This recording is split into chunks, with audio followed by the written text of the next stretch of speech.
السلام علیکم ورحمۃ اللہ وبرکاتہ۔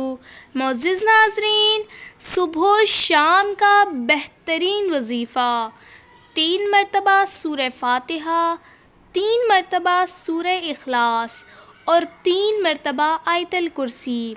بسم اللہ الرحمن الرحیم۔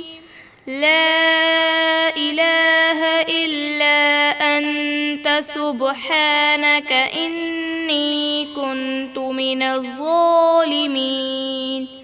بسم اللہ الذی لا یضر مع اسمہ شیء فی الارض ولا فی السماء وهو السمیع العلیم۔